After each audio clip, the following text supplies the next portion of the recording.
আসসালামু আলাইকুম ওয়া রাহমাতুল্লাহ।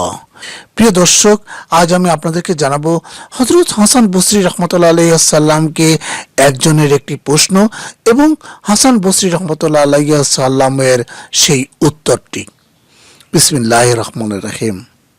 একদিন একজন লোক হাসান বসরি রাহমাতুল্লাহ আলাইহিস সালামকে প্রশ্ন করলেন, আপনার মনে কি কখনো খুশির উদয় হয়েছে? হযরত হাসান বসরি রাহমাতুল্লাহ আলাইহিস সালামের উত্তর, হ্যাঁ। একদিন আমি আমার ঘরে বসে রয়েছি, বাইরে এক মহিলার গলার আওয়াজ শোনা গেল। সে তার স্বামীকে বলছে, 50 বছর ধরে আমি আপনার সঙ্গে রয়েছি, যখন যা দিয়েছেন তাতেই আমি সবুর করেছি। শীতে কিংবা গরমে আলাদা আলাদা পোশাক চাইনি। আপনার অভাব ও অক্ষমতার প্রতি সহানুভূতি পোষণ করেছি। কখনো কোনো অভিযোগ করিনি, কোনো অপবাদ দেইনি। তবে আমার শুধু একটি বলার কথা, দ্বিতীয়বার বিবাহ করার জন্য আমি আপনাকে অনুমতি দিতে প্রস্তুত নই। আমি দীর্ঘদিন ধরে বহু কষ্ট সহ্য করেছি, শুধু এজন্যই যে আমি আপনার সব দিক দেখব। আপনি আর কারোর দিকে নজর দেবেন না, অন্য কোনো দিকে আপনার মন যাবে না। এরপরও যদি আপনি দ্বিতীয়বার স্ত্রী গ্রহণ করেন, তাহলে আমিরুল মুমিনের কাছে আমি আপনার বিরুদ্ধে নালিশ জানাবো।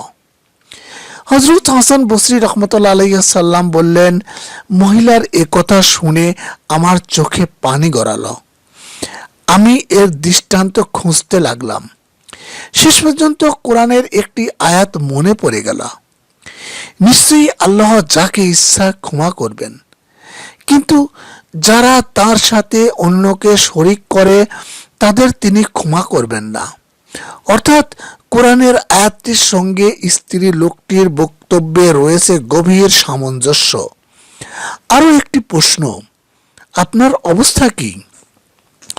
হযরত হাসান বসরি রাহমাতুল্লাহ আলাইহিস সালাম উত্তর দিলেন, সমুদ্রে যাদের জাহাজ ভেঙে পড়ে ডুবে যাচ্ছে আর যারা সামান্য একখণ্ড কাঠ ধরে ভেসে আছে, তাদের আবার অবস্থা?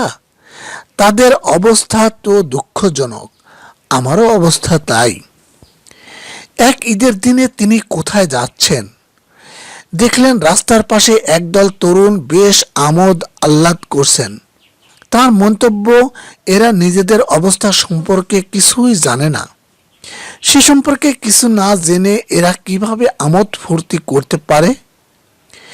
একটি লোক কবরস্থানে বসে রুটি খাচ্ছে। তার মন্তব্য, লোকটা হয়তো কপট। তার এরূপ মন্তব্যের কারণ জিজ্ঞেস করা হলে তিনি জানান, মৃত লোকের পাশে বসেও যার আহার স্পৃহা থাকে, সে মৃত্যু ও পরকালের প্রতি আস্থাশীল নয়, আর সেটি হলো কপটতার লক্ষণ। প্রিয় দর্শক, আশা করি সবাই বুঝতে পেরেছেন হাসান বসরি রাহমাতুল্লাহ আলাইহিস সালামের কাছে লোকটি কি প্রশ্ন করেছিল এবং তিনি কিভাবে উত্তরগুলো দিয়েছেন।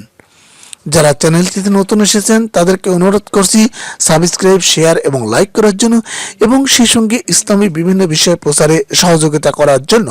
সবাই ভালো থাকবেন। আল্লাহ হাফেজ।